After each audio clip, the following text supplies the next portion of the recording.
ಲೋಕರಕ್ಷಕನಾದ ಯೇಸು ಕ್ರಿಸ್ತ ನಾಮಕ್ಕೆ ಸ್ತೋತ್ರವಾಗಲಿ. ನಿಮಗೆಲ್ಲರಿಗೂ ಕೂಡ Born again in Jesus Christ ನನ್ನ ಆತ್ಮಿಕ ಚಾನಲ್ಗೆ ನಾನು ಸ್ವಾಗತವನ್ನು ಬಯಸೋನಾಗಿದ್ದೇನೆ. ಇವತ್ತು ನಾವು ಮಾತನಾಡಲಿಕ್ಕೆ ಹೋಗುವಂಥ ವಿಷಯ ಬಾರ್ನ್ ಅಗೇನ್. ಕನ್ನಡದಲ್ಲಿ ಹೊಸದಾಗಿ ಹುಟ್ಟುವುದು, ಕೊಂಕಣಿಯಲ್ಲಿ ಪೊರ್ತ್ಯಾನ್ ಜಲ್ಮೋಂಚೆ. ಬಾರ್ನ್ ಅಗೇನ್ ಅಂದರೆ ಏನು, ಇದರ ಅರ್ಥವನ್ನು, ಇದರ ವಿವರಣೆಯನ್ನು ಕೊಡಲಿಕ್ಕೆ ನಮ್ಮ ಮಧ್ಯೆ ಇದ್ದಾರೆ ನಮ್ಮ ಹಿರಿಯ ಸಭಾಪಾಲಕರಾದ ಪಾಸ್ಟರ್ ಓ.ಡಿ. ಜಾನ್ಸನ್ ಅವರಿಗೆ ನಾನು ಸ್ವಾಗತ ಬಯಸೋನಾಗಿದ್ದೇನೆ. ಪ್ರೇಸ್ ದ ಲಾರ್ಡ್ ಪಾಸ್ಟರೇ. Praise the lord. ನಾವು ದೇವರ ವಾಕ್ಯಕ್ಕೆ ಹೋಗುವ ಯೋಹಾನನು ಬರೆದ ಸುವಾರ್ತೆ ಅದರ 3ನೇ ಅಧ್ಯಾಯ, ಅದರ 1ರಿಂದ ಅದರ 3 ವಾಕ್ಯಗಳು. ಫರಿಸೇಯರಲ್ಲಿ ಯಹೂದ್ಯರ ಹಿರಿಯ ಸಭೆಯವನಾದ ನಿಕೋದೇಮನೆಂಬ ಒಬ್ಬ ಮನುಷ್ಯನಿದ್ದನು. ಅವನು ರಾತ್ರಿಯಲ್ಲಿ ಯೇಸುವಿನ ಬಳಿಗೆ ಬಂದು ಆತನಿಗೆ, ಗುರುವೇ, ನೀನು ದೇವರ ಕಡೆಯಿಂದ ಬಂದ ಬೋಧಕನೆಂದು ಬಲ್ಲೆವು. ನೀನು ಮಾಡುವಂಥ ಈ ಸೂಚಕ ಕಾರ್ಯಗಳನ್ನು ದೇವರ ಸಹಾಯವಿಲ್ಲದೆ ಮಾಡುವುದು ಯಾರಿಂದಲೂ ಆಗದು ಎಂದು ಹೇಳಿದನು. ಅದಕ್ಕೆ ಯೇಸು, ನಾನು ನಿನಗೆ ನಿಜವಾಗಿ ಹೇಳುತ್ತೇನೆ, ಒಬ್ಬನು ಹೊಸದಾಗಿ ಹುಟ್ಟದಿದ್ದರೆ ಅವನು ದೇವರ ರಾಜ್ಯವನ್ನು ಕಾಣಲಾರನು ಅಂದನು. Praise lord. ಪಾಸ್ಟ್ರೇ, ಒಬ್ಬನು ಹೊಸದಾಗಿ ಹುಟ್ಟದಿದ್ದರೆ ಅವನು ದೇವರ ರಾಜ್ಯವನ್ನು ಕಾಣಲಾರನು ಎಂದು ಯೇಸು ಕ್ರಿಸ್ತನು ನಿಕೋದೇಮನಿಗೆ ಹೇಳಲಿಕ್ಕೆ ಕಾರಣ ಏನು ಪಾಸ್ಟ್ರೇ? ದೇವರ ಪರಿಶುದ್ಧವಾದ ನಾಮಕ್ಕೆ ಸ್ತೋತ್ರ ಉಂಟಾಗಲಿ. ಈಗ ದೇವರ ಸೇವಕರು ಹೇಳಿದಂಥ ಆ ಮಾತಿಗೆ ನಾವು ತಿರುಗಿ ಬರೋಣ. ಎಲ್ಲರಿಗೂ, ನಮ್ಮ ವೀಕ್ಷಿಸುವಂಥ ಎಲ್ಲ ಸಹೋದರ ಸಹೋದರಿಯರಿಗೆ ಲೋಕರಕ್ಷಕನಾದ ಯೇಸು ಕ್ರಿಸ್ತನ ಪರಿಶುದ್ಧವಾದ ನಾಮದಲ್ಲಿ ವಂದನೆ ತಿಳಿಸುತ್ತಾ, ಯೋಹಾನ 3ನೇ ಅಧ್ಯಾಯ ಅದರ 3ರಿಂದ 4ನೇ ವಾಕ್ಯದವರೆಗೆ ನಾವೀಗ ದೇವರ ಸೇವಕರು ದೇವರ ಓದಿದ್ದಾರೆ. ಹೊಸದಾಗಿ ಹುಟ್ಟುವುದು ಅಥವಾ ಬೋರ್ನ್ ಅಗೇನ್ ಎಂಬುದಾಗಿ ನಮ್ಮ ವಿಷಯ. ಅದರಲ್ಲಿ ಯೋಹಾನ 3ನೇ ಅಧ್ಯಾಯ ಅದರ 3ನೇ ವಾಕ್ಯ, ಯೇಸು ಕ್ರಿಸ್ತರು ಹೇಳುವಂಥ ಮಾತು, ನಾನು ನಿನಗೆ ನಿಜವಾಗಿ ಹೇಳುತ್ತೇನೆ, ಒಬ್ಬನು ಹೊಸದಾಗಿ ಹುಟ್ಟದಿದ್ದರೆ ಅವನು ದೇವರ ರಾಜ್ಯವನ್ನು ಕಾಣಲಾರನು ಎಂದಾಗಿದೆ ಯೇಸು ಸ್ವಾಮಿಯಲ್ಲಿ ಹೇಳುವಂಥದ್ದು. ಆದರೆ ಮೂಲ ಭಾಷೆಯಲ್ಲಿ ಒಬ್ಬನು ಹೊಸದಾಗಿ ಹುಟ್ಟದಿದ್ದರೆ ಎಂಬುದಾಗಿ ಅಲ್ಲ ಮೂಲ ಭಾಷೆಯಲ್ಲಿ ಬರೆದಂಥ ಪದದ ಅರ್ಥ.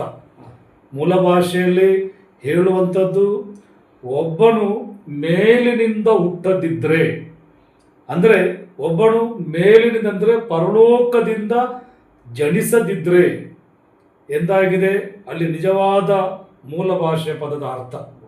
ಅವಾಗೊಬ್ಬ ವ್ಯಕ್ತಿ ಹೊಸದಾಗಿ ಅಥವಾ ಮೇಲಿನಿಂದ, ಇನ್ನೊಂದು ಪದ ತಿರುಗಿ ಹುಟ್ಟದಿದ್ದರೆ ಅವನು ದೇವರ ರಾಜ್ಯವನ್ನು ಕಾಣಲಾರನು ಎಂದಾಗಿದೆ ಯೇಸು ಕ್ರಿಸ್ತರು ಇಲ್ಲಿ ಹೇಳುವಂಥದ್ದು ಮಾತು. ನಾನು ಹೇಳ್ತೇನೆ, ಮೂಲ ಭಾಷೆಯಲ್ಲಿ ಮೇಲಿನಿಂದ ಒಬ್ಬನು ಹುಟ್ಟಬೇಕು, ಅಂದರೆ ಪರಲೋಕದಿಂದ ಒಬ್ಬನು ಹುಟ್ಟಬೇಕು. ಅದರೊಟ್ಟಿಗೆ ಒಬ್ಬನು ಹೊಸದಾಗಿ ಹುಟ್ಟಬೇಕು, ಅದರೊಟ್ಟಿಗೆ ಒಬ್ಬನು ತಿರುಗಿ ಹುಟ್ಟಬೇಕು. ಹಾಗೆ ಹುಟ್ಟಿದರೆ ಮಾತ್ರವೇ ದೇವರ ರಾಜ್ಯವನ್ನು ಕಾಣಲಿಕ್ಕೆ ಆಗ್ತದೆ. ಇದಾಗಿದೆ ಯೇಸು ಸ್ವಾಮಿ ಶಕ್ತವಾಗಿ ಒಂದು ಹೊಸದಾಗಿ ಹುಟ್ಟುವುದರ ಬಗ್ಗೆ ಇಲ್ಲಿ ಕರ್ತನೆ ಹೇಳುವುದು. ಹೊಸದಾಗಿ ಹುಟ್ಟುವುದು ಎಂಬುದಾಗಿ ಹೇಳುವಾಗ ಅದು ಪುನರ್ಜನ್ಮ ಎಂಬುದಾಗಿ ಅದರ ಅರ್ಥ ಅಲ್ಲ, ಪುನರ್ಜನ್ಮ ಅಲ್ಲ ಅದು. ಮತ್ತೆ ಹೊಸದಾಗಿ ಮೇಲಿನಿಂದ ತಿರುಗಿ ಹುಟ್ಟುವುದು ಎಂಬುದಾಗಿದ್ದರ ನಿಜವಾದ ಅಕ್ಷರಾರ್ಥದಲ್ಲಿ ನಿಜವಾಗಿಯೂ ತಿಳಿಯಬೇಕಾದಂಥ ಸಂಗತಿ ಏನೆಂದರೆ, ರಕ್ಷಣೆ ಹೊಂದಲಿಕ್ಕೆ ನಿಜವಾದ ಪರಿಶುದ್ಧತೆ ಮತ್ತು ನೀತಿಯ ಹೊಸತನ ಮತ್ತು ದೇವರಿಂದ ಇರುವ ಒಂದು ನಿಜವಾದ ಒಂದು ರೂಪಾಂತರ ಇರಬೇಕು ಎಂದಾಗಿದೆ ಹೊಸದಾಗಿ ಹುಟ್ಟುವುದರ ನಿಜವಾದ ಅರ್ಥ. ಇಲ್ಲಿ ಯೇಸು ಕರ್ತನು ಫರಿಸಾಯನಾದ ಯಹೂದ್ಯರ ಹಿರಿ ಸಭೆಯ ಬೋಧಕನಾದ ನಿಕೋದೇಮನಿಗೆ ಹೇಳುವಂಥದ್ದು ಮಾತು, ಒಬ್ಬನು ಹೊಸದಾಗಿ, ಒಬ್ಬನು ಮೇಲಿನಿಂದ, ಒಬ್ಬನು ತಿರುಗಿ ಹುಟ್ಟದಿದ್ದರೆ, ಅಲ್ಲಿ ಯೇಸು ಸ್ವಾಮಿ ಹೇಳುವಂಥ ನಿಜವಾದ ಒಂದು ಅರ್ಥ ರಕ್ಷಣೆಯ ಕುರಿತಾಗಿದೆ ಇಲ್ಲಿ ಯೇಸು ಸ್ವಾಮಿ ಹೇಳುವುದು. ಒಬ್ಬನು ಹೊಸದಾಗಿ ಹುಟ್ಟದಿದ್ದರೆ ಒಬ್ಬನು ಮೇಲಿನಿಂದ ಹುಟ್ಟದಿದ್ರೆ, ಒಬ್ಬನು ಪ್ರಿಸಲ ತಿರುಗಿ ಹುಟ್ಟದಿದ್ರೆ, ಅಂದರೆ ನಿಜವಾದ ಪರಿಶುದ್ಧತೆ, ನೀತಿ, ದೇವರಿಂದ ಇರುವ ನಿಜವಾದ ರೂಪಾಂತರ ಇರಬೇಕು.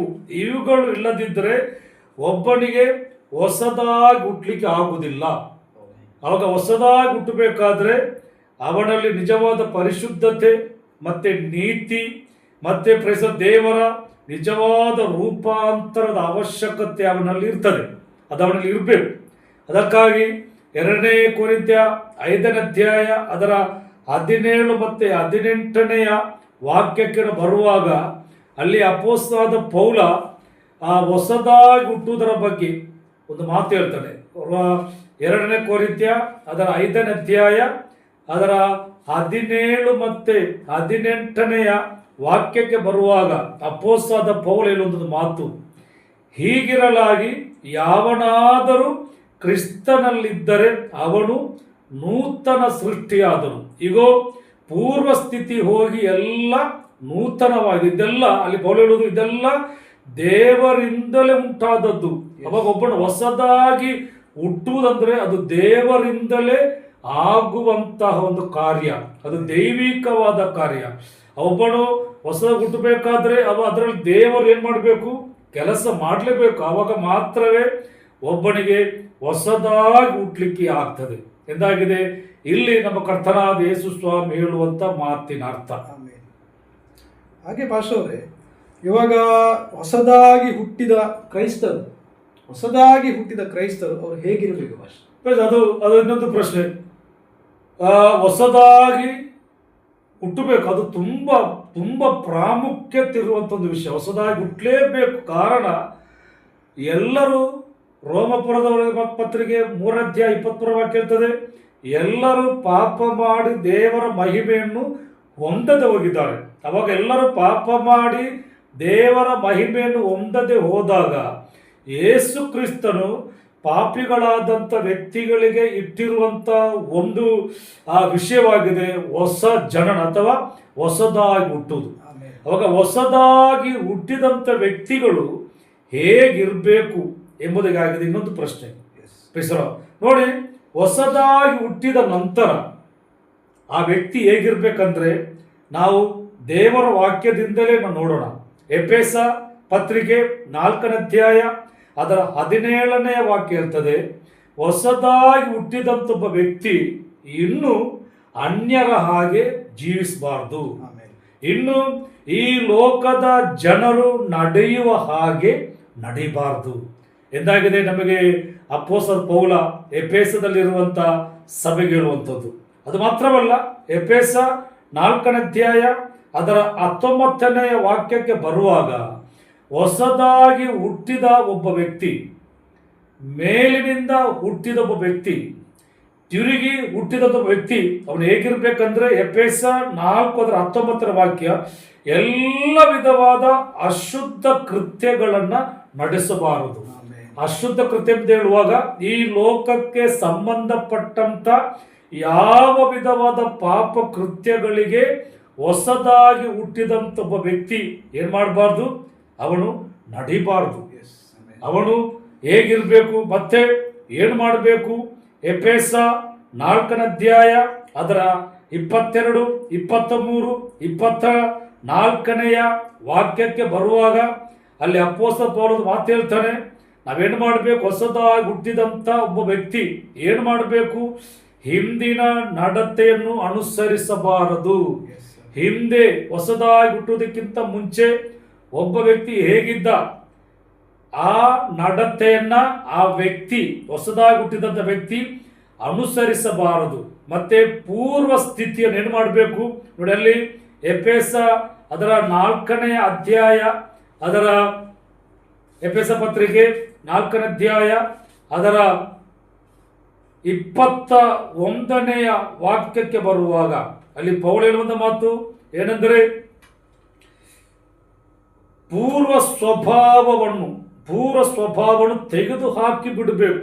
ಅಂದರೆ ಹಿಂದೆ ನೀನು ಯಾವ ಸ್ವಭಾವದಲ್ಲಿ ಜೀವಿಸ್ತಿದ್ದೀಯೋ ಆ ಸ್ವಭಾವವನ್ನ ಹೊಸದಾಗಿ ಹುಟ್ಟಿದ ನಂತರ ಏನು ಮಾಡಬೇಕು? ಅದನ್ನು ತೆಗೆದು ಬಿಡಬೇಕು ಎಂದಾಗಿದೆ ಅಪೊಸ್ತಲ ಪೌಲ ತನ್ನ ಪತ್ರಿಕೆಯಲ್ಲಿ ಹೇಳುವಂಥದ್ದು. ಅದು ಮಾತ್ರವಲ್ಲ, ಅಲ್ಲಿ 23ನೆಯ ವಾಕ್ಯಕ್ಕೆ ಬರುವಾಗ, ಎಫೆಸ 4ನೇ ಅಧ್ಯಾಯ ಅದರ 23ನೇ ವಾಕ್ಯಕ್ಕೆ ಬರುವಾಗ ಅಲ್ಲಿ ಪೌಲ ಹೇಳ್ತಾನೆ, ನೀವು ನಿಮ್ಮ ಅಂತರ್ಯದಲ್ಲಿ ಹೊಸಬರಾಗಿ ನೂತನ ಸ್ವಭಾವವನ್ನು ಧರಿಸಿಕೊಳ್ಬೇಕು. ಹೊಸದಾಗಿ ಹುಟ್ಟಿದಂತ ಒಬ್ಬ ವ್ಯಕ್ತಿ ಏನ್ ಮಾಡಬೇಕು? ನಮ್ಮ ಅಂತರ್ಯ ಅಂತ ಹೇಳುವಾಗ ನಮ್ಮ ಒಳಗಡೆ, ನಮ್ಮ ಹೃದಯದಲ್ಲಿ, ನಮ್ಮ ಆತ್ಮದಲ್ಲಿ ನಾವೇನ್ ಮಾಡಬೇಕು? ಹೊಸದಾಗಿ ಹುಟ್ಟಿದಂತ ಒಬ್ಬ ವ್ಯಕ್ತಿ, ಮೇಲಿನಿಂದ ಹುಟ್ಟಿದಂತ ಒಬ್ಬ ವ್ಯಕ್ತಿ ಏನ್ ಮಾಡಬೇಕು? ನಿಮ್ಮ ಅಂತರ್ಯದಲ್ಲಿ ಹೊಸಬರಾಗಿ ನೂತನ ಸ್ವಭಾವವನ್ನು ಧರಿಸಿಕೊಂಡವರಾಗಿ ಇರಬೇಕು. ಆ ಸ್ವಭಾವ ಹೇಗಿರಬೇಕು? 24ನೇ ವಾಕ್ಯ ಹೇಗಿರ್ಬೇಕಂದ್ರೆ, ದೇವರ ಆ ಸ್ವಭಾವವು ದೇವರ ಹೋಲಿಕೆಯ ಮೇರೆಗೆ ಸತ್ಯಾನುಗುಣವಾದ ನೀತಿಯುಳ್ಳದಾಗಿಯೂ ದೇವ ಭಯವುಳ್ಳದಾಗಿ ಇರಬೇಕು ಎಂದಾಗಿದೆ.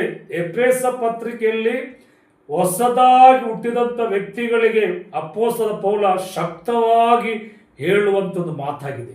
ಅದು ಮಾತ್ರವಲ್ಲ ಪ್ರಿಯರೇ, ನಮ್ಮ ಕೊಲೋಸ್ಯ ಪತ್ರಿಕೆಗೆ ಬರುವಾಗ ಕೊಲೋಸ್ಯ ಪತ್ರಿಕೆಯಲ್ಲೂ ಕೂಡ ಅಪೊಸ್ತಲ ಪೌಲ ಒಂದು ಶಕ್ತವಾದಿ, ಅಂದರೆ ಹೊಸದಾಗಿ ಹುಟ್ಟಿದಂಥ ವ್ಯಕ್ತಿಗಳಿಗೆ ಶಕ್ತವಾಗಿ ಹೇಳುವಂಥದ್ದು ಮಾತು ಏನಂದ್ರೆ, ನಮಗೆ ಎಫೆಸ 3ನೇ ಅಧ್ಯಾಯ, ಕೊಲೋಸ್ಯ 3ನೇ ಅಧ್ಯಾಯ ಅದರ 5ನೆಯ ವಾಕ್ಯಕ್ಕೆ ಬರುವಾಗ ಅಲ್ಲಿ ಪೌಲ ಹೇಳ್ತಾನೆ, ಆದ್ದರಿಂದ ನಿಮ್ಮಲ್ಲಿರುವ ಭೂ ಸಂಬಂಧವಾದ ಭಾವಗಳನ್ನು ಸಾಯಿಸಿರಿ. ಹೊಸದಾಗಿ ಹುಟ್ಟಿದಂಥ ವ್ಯಕ್ತಿ ಭೂ ಸಂಬಂಧವಾದಂದ್ರೆ ಈ ಲೋಕಕ್ಕೆ ಸಂಬಂಧಪಟ್ಟಂತ ಎಲ್ಲ ಸ್ವಭಾವಗಳನ್ನು ಏನ್ ಮಾಡ್ಬೇಕಂತೆ? ಸಾಯಿಸಬೇಕು. ಸಾಯಿಸಿರಿ ಅಂದ್ರೆ ನೀವು ಅದನ್ನ ಪರಿಪೂರ್ಣವಾಗಿ ಅದು ಇಲ್ಲದಾಗೆ ಕೊಂದು ಹಾಕಬೇಕು. ಹೊಸದಾಗಿ ಹುಟ್ಟಿದಂಥ ಒಬ್ಬ ವ್ಯಕ್ತಿ ಈ ಭೂ ಸಂಬಂಧವಾದ ಎಲ್ಲ ಪಾಪ ಕೃತ್ಯಗಳನ್ನ ಸಾಯಿಸಬೇಕೆಂದಾಗಿದೆ ಪೌಲ. ಅದು ನಮ್ಮ ಜೀವಿತದಲ್ಲಿ ಮತ್ತೆ ಆಳ್ವಿಕೆ ಮಾಡದೆ ಅದನ್ನು ಸಾಯಿಸಿರಿ ಎಂದಾಗಿದೆ ಅಪೊಸ್ತಲ ಪೌಲ. ಹೊಸದಾಗಿ ಹುಟ್ಟಿದಂತ ವ್ಯಕ್ತಿಗಳಿಗೆ ಕೊಡುವಂತ ಒಂದು ಎಚ್ಚರಿಕೆ, ಒಂದು ಸಂದೇಶ. ಹಾಗೆ ಭಾಷೆ ಅಂದ್ರೆ ನೆಕ್ಸ್ಟ್ ಹೊಸದಾಗಿ ಹುಟ್ಟಿದಂಥ ಜನರು ಸಮಾಜದಲ್ಲಿ, ಅಂದರೆ ವಾಸಿಸುವ ಸ್ಥಳದಲ್ಲಿ ಆಗಲಿ, ನಾವು ಕೆಲಸ ಮಾಡುವ ಸ್ಥಳಗಳಲ್ಲಿ ಆಗಲಿ, ಜನರ ಮಧ್ಯೆ ನಾವು ಹೇಗಿರಬೇಕು ಅದೇ ಈಗ ನಾವೀಗ ನೋಡಿದ ಹಾಗೆ ಎಫೆಸ ಪತ್ರಿಕೆಯಲ್ಲಿ ಮತ್ತೆ ಕೊಲೋಸ್ಯ ಪತ್ರಿಕೆಯಲ್ಲಿ ಪೌಲ ಹೇಳುವ ಹಾಗೆ, ನಾವು ಹೊಸದಾಗಿ ಹುಟ್ಟಿದ ನಂತರ ನಮ್ಮ ಸಮಾಜದವರು ನಮ್ಮನ್ನು ಯೇಸು ಕ್ರಿಸ್ತನ ಮಕ್ಕಳು, ಯೇಸು ಕ್ರಿಸ್ತನ ಗುಣ ಸ್ವಭಾವಗಳು ಅವನಲ್ಲಿ ಉಂಟು ಎಂಬುದಾಗಿ ನಮ್ಮನ್ನ ಈ ಲೋಕದ ಜನರು ಏನ್ ಮಾಡ್ಬೇಕು? ನಮ್ಮನ್ನ ಗುರುತಿಸಬೇಕು. ನಾವು ಯಾರಾಗಿದ್ದೇವೆ ಎಂಬುದಾಗಿ, ಮುಂಚೆ ನಾವು ಹೇಗಿದ್ದೆವು, ಈಗ ನಾವು ಹೇಗಿದ್ದೇವೆ ಎಂಬುದಾಗಿ ಜನರು ನಮ್ಮ ಗುಣ ಸ್ವಭಾವಗಳನ್ನು ಗುರುತಿಸಿ ನಮ್ಮನ್ನು ಅವರು ಮೆಚ್ಚುವಂತ, ಅಂದ್ರೆ ನಮ್ಮನ್ನು ಅವರು ಮೆಚ್ಚಬೇಕು. ಹಳೆಯ ಸ್ವಭಾವ ಇಲ್ಲದಂತ ಒಬ್ಬ ವ್ಯಕ್ತಿಯಾಗಿ ಇವತ್ತು ದೇವರಿಗಾಗಿ ಜೀವಿಸ್ತಾನೆಂಬುದಾಗಿ ನೆನೆಸಿಕೊಂಡು ಜನರು, ಈ ಲೋಕದ ಸಮಾಜ ನಮ್ಮನ್ನು ಏನ್ ಮಾಡಬೇಕು? ಯೇಸುವಿನ ಮಕ್ಕಳೆಂಬುದಾಗಿ ಅವರು ಗುರುತಿಸಿಕೊಳ್ಬೇಕು. ಅದರರ್ಥ ನಮ್ಮಲ್ಲಿ ಯಾವುದು ಕೂಡ ಸುಳ್ಳಿರಬಾರದು, ಯಾವ ವಿಧವಾದ. ನೋಡಿ ಪ್ರಿಯರೇ, ಹೊಸದಾಗಿ ಹುಟ್ಟುವುದಕ್ಕಿಂತ ಮುಂಚೆ ನಮ್ಮಲ್ಲಿ ಅನೇಕ ವಿಧವಾದ ಸ್ವಭಾವಗಳಿತ್ತು. ಸುಳ್ಳು ಹೇಳುವಂಥದ್ದು, ಹೊಟ್ಟೆ ಕಿಚ್ಚು ಮಾಡುವಂಥದ್ದು, ಜಗಳ ಮಾಡುವಂಥದ್ದು, ದುರ್ಭಾಷೆಗಳು, ಬಾಯಿಂದ ಬರುವಂತ ಕೆಟ್ಟ ಕೆಟ್ಟ ಮಾತುಗಳು, ಇವುಗಳಿಂದೆಲ್ಲ ನಾವೇನು ಮಾಡಬೇಕು? ದೂರವಾಗಿದ್ದು ನಮ್ಮನ್ನು ಯೇಸು ಕ್ರಿಸ್ತನ ಮಕ್ಕಳೆಂಬುದಾಗಿ ಗುರುತಿಸುವಂತ ಒಂದು ಸ್ವಭಾವ ನಮ್ಮಲ್ಲಿ ಇರಬೇಕು. ಒಂದು ವೇಳೆ ಜಗಳ ಮಾಡುವಂತವರಾಗಿದ್ರೆ ನಾವು ಸಮಾಧಾನ ಉಳ್ಳವರಾಗಿ ನಾವು ಜೀವಿಸಬೇಕು. ಬಾಯಿಂದ ಕೆಟ್ಟ ಮಾತುಗಳನ್ನು ಆಡುವಂತವರಾಗಿದ್ರೆ ಅದೇ ಬಾಯಿಂದ ದೇವರನ್ನು ಮಹಿಮೆ ಪಡಿಸುವಂತ, ಅನೇಕರಿಗೆ ಸಮಾಧಾನವನ್ನು ಕೊಡುವಂತ ಒಂದು ಬಾಯಿಯಾಗಿ ಸಂತೈಸುವಂತ ಮಾತುಗಳು ನಮ್ಮಲ್ಲಿ ಬರುವಂತದ್ದಾಗಬೇಕು. ಆ ರೀತಿಯಾಗಿರ್ಬೇಕು ಹೊಸದಾಗಿ ಹುಟ್ಟಿದಂತ ವ್ಯಕ್ತಿಗಳು ಈ ಸಮಾಜದಲ್ಲಿ ಜೀವಿಸಬೇಕಾದದ್ದು. ಮತ್ತೆ ಭಾಷೆ ಅಂದರೆ ಈಗ ಹೊಸದಾಗಿ ಹುಟ್ಟಿದ ನಂತರ ಯಾವ ಕೆಟ್ಟ ಹವ್ಯಾಸಗಳು ನಮ್ಮಲ್ಲಿ ಇರಬಾರ್ದು. ಕುಡಿಕದನಾಗಲಿ, ಬೀಡಿ ಸಿಗರೇಟ್ ಸೇದುವುದಾಗಲಿ, ತಂಬಾಕು ತೆಗೆಯೋದಾಗಲಿ ಅಂತ ಯಾವುದು ಕೂಡ, ಯಾವ ಸ್ವಭಾವಗಳು ಕೂಡ ನಮ್ಮಲ್ಲಿ ಇರಬಾರ್ದಲ್ಲ. ಕೆಟ್ಟದನಕ್ಕೆ ಆಗಲಿ ಯಾವ ಹವ್ಯಾಸಗಳು, ಒಂದು ವೇಳೆ ಹಳೆಯ ಹವ್ಯಾಸಗಳು ನಮ್ಮಲ್ಲಿ ಇದ್ರೆ, ಒಬ್ಬ ವ್ಯಕ್ತಿ ಆ ಸ್ವಭಾವದಿಂದ ತಾನು ದೇವರ ಕಡೆಗೆ ತಿರುಗಿ ಹೊಸದಾಗಿ ಹುಟ್ಟಿದ್ರೆ, ನಂತರ ಧೂಮಪಾನ, ಮದ್ಯಪಾನಗಳು, ಅದೇ ರೀತಿಯಲ್ಲಿ ಲೋಕಕ್ಕೆ ಸಂಬಂಧಪಟ್ಟಂತ ಎಲ್ಲ ಹವ್ಯಾಸಗಳಿಂದ ಅವನು ದೂರವಾಗಿರ್ಬೇಕು. ಅವನು ಮತ್ತೆ ಹೇಗಿರ್ಬೇಕಂದ್ರೆ, ಅವನು ದೇವರೊಟ್ಟಿಗೆ ಇರುವಂತ ಒಂದು ಹವ್ಯಾಸದಲ್ಲಿ ಅವನು ಇರ್ಬೇಕು. ಅವನು ಮತ್ತೊಂದು ಭಾಷೆ ಅವರೇ, ಸಭೆಯಲ್ಲಿ ಅಂದ್ರೆ ಚರ್ಚಲ್ಲಿ ಹೊಸದಾಗಿ ಹುಟ್ಟಿದಂತ ವ್ಯಕ್ತಿ ಹೇಗಿರ್ಬೇಕು? ಸಭೆಯಲ್ಲಿ ಕೂಡ ನಾವು ಹೊರಗಡೆ ಹೇಗಿರ್ತೇವೆ ಅದೇ ರೀತಿಯಲ್ಲಿ ನಮ್ಮ ಸಭೆಯಲ್ಲಿ ಕೂಡ ನಾವು ಒಳ್ಳೆಯವರಾಗಿ, ಸಭೆಯವರು ಕೂಡ ನಮ್ಮನ್ನು ಗುರುತಿಸುವಂಥವರಾಗಿ ನಾವು ಜೀವಿಸಬೇಕು.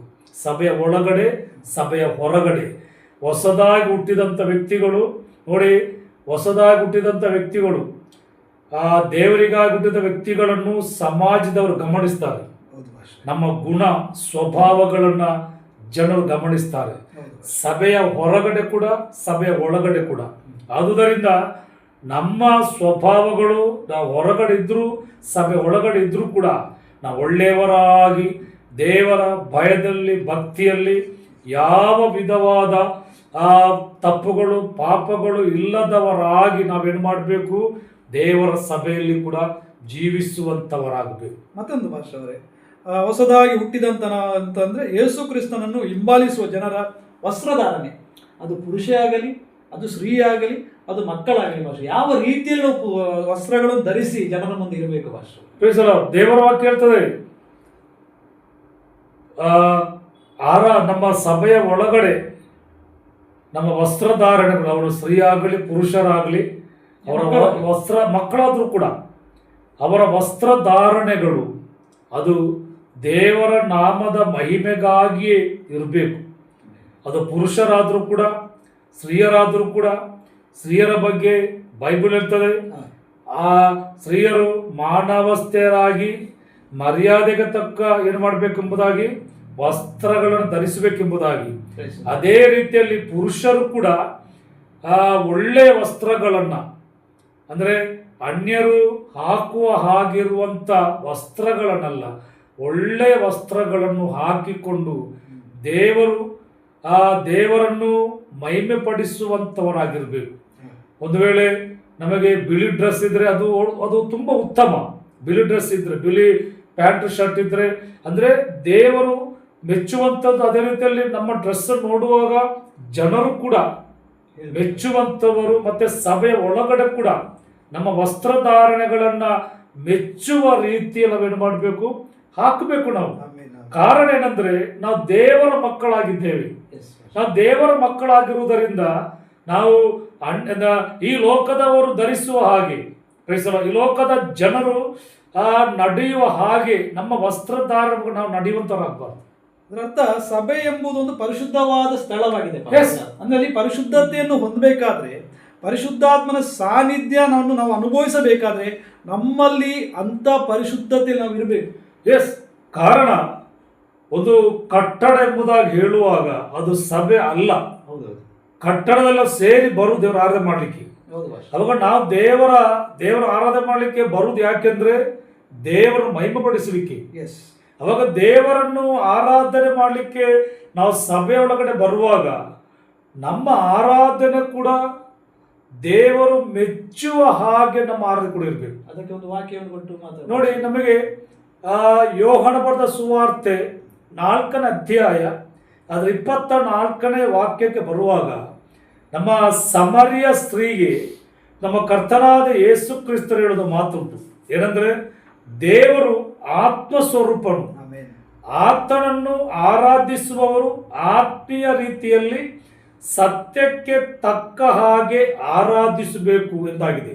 ಅವಾಗ ನಾವು ಆ ದೇವರ ಸಭೆಗೆ ಬರುವಾಗ, ದೇವರನ್ನು ಆರಾಧಿಸಲಿಕ್ಕೆ ಬರುವಾಗ, ದೇವರನ್ನು ಆತ್ಮದಲ್ಲಿ ಸತ್ಯದಲ್ಲಿ ಆರಾಧನೆ ಮಾಡಲಿಕ್ಕೆ ಬರುವಾಗ ನಮ್ಮ ಆರಾಧನೆಯ ಸ್ಥಳಗಳಲ್ಲಿ ಕೂಡ ನಾವೇನ್ ಮಾಡ್ಬೇಕಂದ್ರೆ ಪ್ರೀಸಲೋ ಅದು ಪರಿಶುದ್ಧತೆಗೆ ನಾವು ಕಾರಣ ಆಗಬೇಕು. ಅದೇ ರೀತಿಯಲ್ಲಿ ಯೇಸು ಸ್ವಾಮಿ ಹೇಳುವ ಹಾಗೆ ನಮ್ಮ ಅಪೊಸ್ತಲನಾದ ಪೌಲ ಕೂಡ ಒಂದು ಮಾತು ಹೇಳ್ತಾನೆ, ನಮ್ಮ ಆರಾಧನೆ ಅದು ಹೇಗಿರಬೇಕು.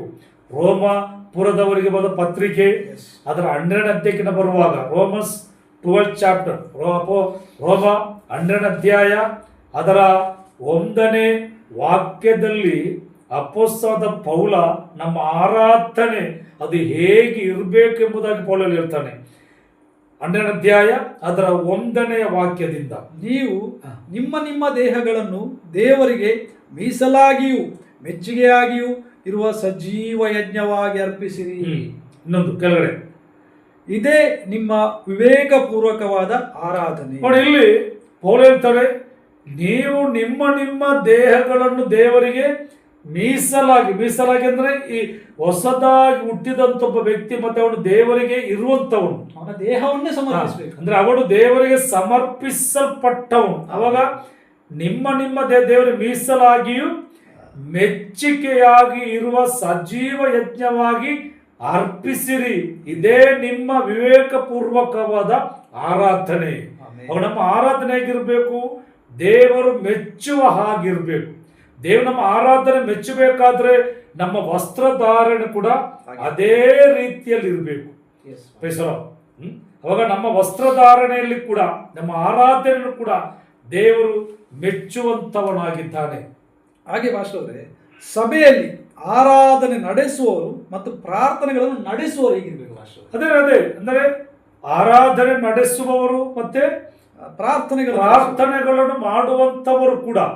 ನೋಡಿ, ಒಬ್ಬನು ಹೊಸದಾಗಿ ಹುಟ್ಟಿದ್ರೆ ಅವನು ಹೇಗಿರಬೇಕು? ನಾವು ಮುಂಚೆ ಹೇಳಿದ ಹಾಗೆ ಆ ವ್ಯಕ್ತಿ ದೇವರಿಗೆ ಸಮರ್ಪಿಸಲ್ಪಟ್ಟು ದೇವರ ಮಗನಾಗಿ ಪರಿಶುದ್ಧತೆಗೆ ಪ್ರಾಮುಖ್ಯತೆ ಕೊಟ್ಟು ದೇವರ ವಾಕ್ಯಕ್ಕೆ ಪ್ರಾಮುಖ್ಯತೆ ಕೊಟ್ಟು ಅವನ ಆರಾಧನೆ ಅವನ ಪ್ರಾರ್ಥನೆ ಆ ರೀತಿಯಾಗಿ ಆಗಿರಬೇಕು.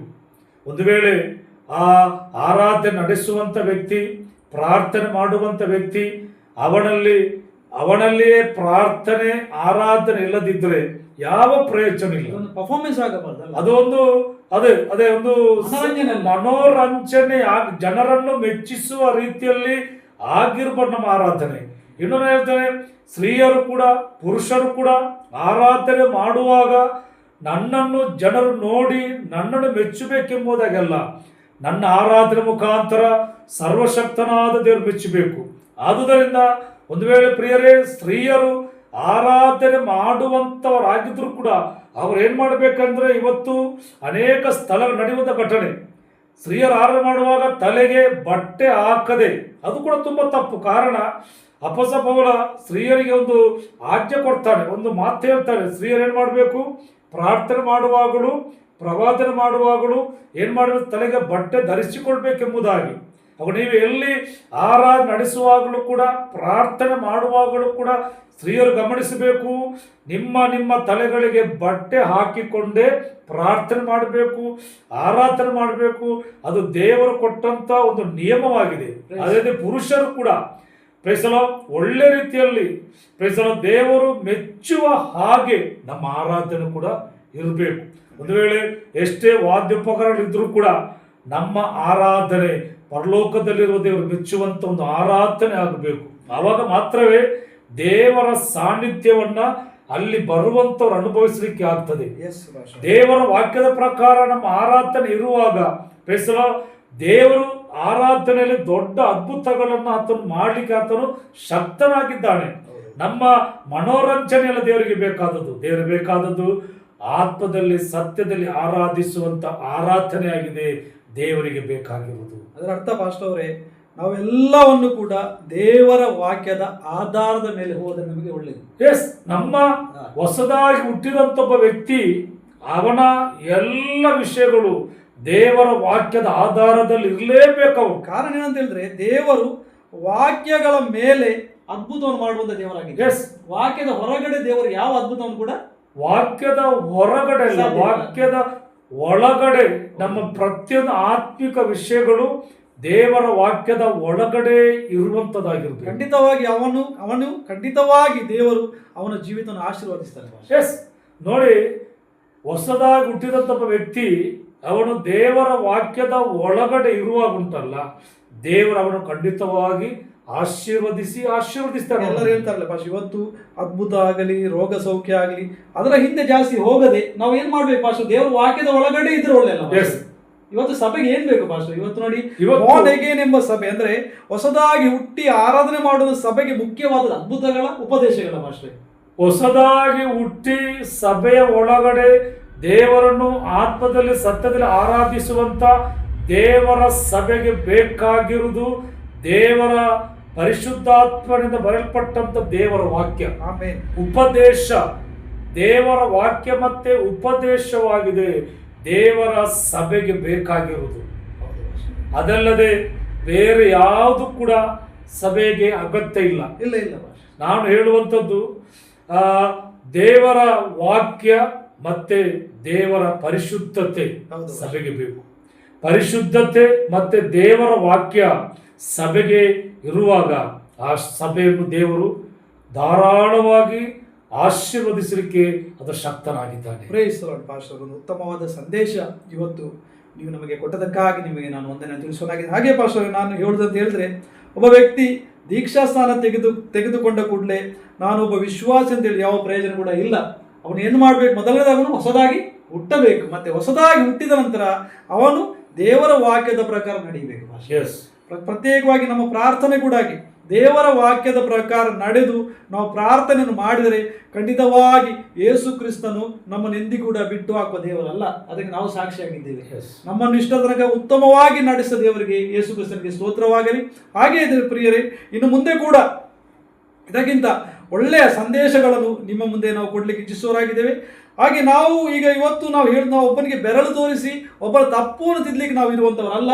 ಬದಲಾಗಿ ದೇವರ ವಾಕ್ಯ ಅವನ ಜೀವಿತದಲ್ಲಿ ಕಾರ್ಯ ಆಗಬೇಕು. ಎಲ್ಲ ಸಭೆಗಳು ಒಂದು ಕ್ರಮಬದ್ಧವಾಗಿ ನಡೆಯಬೇಕೆಂಬುದು ನಮ್ಮ ಉದ್ದೇಶವಾಗಿದೆ. ಅದೇ ನಮ್ಮ ಉದ್ದೇಶ. ಪ್ರತಿಯೊಬ್ಬ ವಿಶ್ವಾಸಿ ಆಗಲಿ, ಒಬ್ಬ ಕ್ರೈಸ್ತ ವಿಶ್ವಾಸಿ ದಿನದಿಂದ ದಿನಕ್ಕೆ ಅವ ವಿಶ್ವಾಸ ಜೀವಿತದಲ್ಲಿ ಬೆಳಿಬೇಕು. ಅದೇ ನಮ್ಮ ಆಶೆ ಆಗಿದೆ ಅಲ್ಲ ಪಾಸ್ಟರೇ? ಅವನು ಎಂದೂ ಕೂಡ ಬಿದ್ದು ಹೋಗಬಾರದಾದ್ರೆ ಅವನು ಹೊಸದಾಗಿ ಹುಟ್ಟಿದ ಅನುಭವ ವ್ಯಕ್ತಿಯಲ್ಲಿ ಇರಬೇಕು. ಮತ್ತೆ ವಾಕ್ಯದ ಪ್ರಕಾರ ಅದನ್ನು ಜೀವಿಸುವನಾಗಬೇಕು. ಒಂದು ಒಳ್ಳೆಯ ಸಂದೇಶ ಕೊಟ್ಟದಕ್ಕಾಗಿ ನಾನು ತಿರುಗಿ ಈ ಸಂದೇಶ ಕೇಳುವ ಎಲ್ಲರಿಗೂ ಕೂಡ ನಾನು ಧನ್ಯವಾದ ತಿಳಿಸುವನಾಗಿದೆ. ಹಾಗೆ ಕೊನೆಯದಾಗಿ ಈ ಸಂದೇಶವನ್ನು ಕೇಳುವ ಎಲ್ಲರಿಗೂ ಕೂಡ ನಮ್ಮ ಸಭಾಪಾಲಕರು ಪ್ರಾರ್ಥನೆಯನ್ನು ಮಾಡಿ ಇವತ್ತಿನ ಈ ಸಂದೇಶ ಮುಗಿಸ್ಲಿಕ್ಕೆ ಹೋಗ್ತಾ ಇದ್ದೇವೆ. ದೇವರು ನಮಗೆ ಸ್ತೋತ್ರವಾಗಲಿ. ನಾವು ಪ್ರಾರ್ಥನೆ ಮಾಡುವ. ನಮ್ಮನ್ನು ದೇವರ ಯೇಸು ಕ್ರಿಸ್ತನ ಕರಗಳಿಗೆ ಸಮರ್ಪಿಸಿ. ಪ್ರಿಯರೇ, ಹೊಸದಾಗಿ ಹುಟ್ಟದಂಥವರಾಗಿರುವುದಾದರೆ ಇದು ಒಳ್ಳೆಯ ಸಮಯ. ನೀವು ಹೊಸದಾಗಿ ಹುಟ್ಟಬೇಕು. ನೀವು ದೇವರಿಗಾಗಿ ಜೀವಿಸಬೇಕು. ನೀವು ರಕ್ಷಣೆ ಹೊಂದಬೇಕು. ದೇವರಿಗಾಗಿ ನೀವು ಜೀವಿಸಬೇಕು. ಯೇಸು ಕ್ರಿಸ್ತನ ಬರೋಣ ಕೂಡ ಸಮೀಪ ಆಯಿತು. ರಕ್ಷಣೆ ಹೊಂದಿ ದೇವರ ವಾಕ್ಯದ ಪ್ರಕಾರ ಜೀವಿಸುವಾಗ ಆ ಹೊಸದಾಗಿ ಹುಟ್ಟಿದಂಥ ವ್ಯಕ್ತಿಗೆ ನಿತ್ಯ ಜೀವಕ್ಕೆ ಪ್ರವೇಶ ಮಾಡಲಿಕ್ಕೆ ಆಗ್ತದೆ. ಪರಿಶುದ್ಧವಾದ ದೇವರೇ, ಈ ಒಳ್ಳೆಯ ಸಮಯಕ್ಕಾಗಿ ನಿಮಗೆ ಸ್ತೋತ್ರ. ದೇವರೇ, ಒಬ್ಬನು ಹೊಸದಾಗಿ ಹುಟ್ಟದಿದ್ದರೆ ಅವನು ದೇವರ ರಾಜ್ಯವನ್ನು ಕಾಣಲಾರನು ಎಂಬುದಾಗಿ ಹೇಳಿದಂಥ ಯೇಸುವೆ, ಇವತ್ತು ನಮ್ಮ ಸಂದೇಶವನ್ನು ಕೇಳಿದಂಥ ಎಲ್ಲ ವ್ಯಕ್ತಿಗಳು ಯಾರಾದರೂ ಹೊಸದಾಗಿ ಹುಟ್ಟದಿದ್ದರೆ ಅವರಿವತ್ತು ಹೊಸದಾಗಿ ಹುಟ್ಟಿ ನಿನ್ನ ಮಕ್ಕಳಾಗುವಂತೆ ನಾವು ಪ್ರಾರ್ಥಿಸುತ್ತೇವೆ. ಹೊಸದ ಹುಟ್ಟಿದಂಥ ವ್ಯಕ್ತಿಗಳು ದೇವರ ವಾಕ್ಯಕ್ಕೆ ತಮ್ಮ ಒಪ್ಪಿಸಿಕೊಡುವಂತೆ, ಪರಿಶುದ್ಧರಾಗಿ ಜೀವಿಸುವಂತೆ ನೀವು ಸಹಾಯ ಮಾಡಬೇಕು ಎಂಬುದಾಗಿ ನಾವು ಪ್ರಾರ್ಥಿಸುತ್ತೇವೆ. ಇವತ್ತರ ಸಂದೇಶ ಮುಖಾಂತರ ನಿನ್ನ ನಾಮ ಮಾತ್ರವೇ ಮೈಮುಂದುವಂತೆ ಪ್ರಾರ್ಥಿಸುತ್ತೇವೆ. ಪ್ರಾರ್ಥನೆ ಕೇಳಿದ್ದೆ, ಅದಕ್ಕಾಗಿ ಸ್ತೋತ್ರ. ಎಲ್ಲ ಸ್ತುತಿ, ಘನ, ಮಾನ, ಮಹಿಮೆ ನಾವು ನಿಮಗೆ ಮಾತ್ರ ಸಮರ್ಪಿಸುತ್ತೇವೆ. ಯೇಸು ಕ್ರಿಸ್ತನ ಪರಿಶುದ್ಧವಾದ ನಾಮ ಬರ್ತೇವೆ. ಪರಿಶುದ್ಧನಾದ ನಮ್ಮ ತಂದೆ. Amen, amen, amen. God bless you. ದೇವರೆಲ್ಲರನ್ನು ಆಶೀರ್ವದಿಸಲಿ. Thank you.